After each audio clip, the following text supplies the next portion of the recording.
This is Acu-Rite microline 2-axis milling. Okay, how you set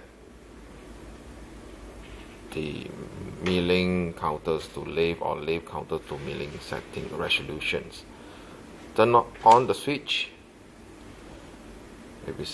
When you see this E1, press the MM switch, press it down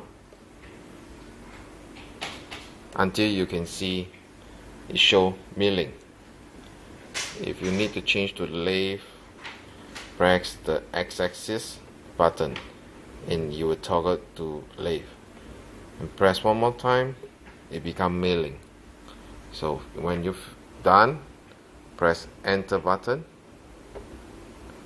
it will show you E1 again. That is, now you are setting it to the milling functions. Press the clear button. Okay, it will show you the normal readings. In normal readings, the setup, press the setup. This is display resolutions. The counter will show you the display 5 micron resolutions. Okay, and we press enter. This is the counting directions. Sorry, this is the compensations. And press enter again. This is the resolution of the scale. And press enter again. This is the counting direction. It's a counting direction, so it's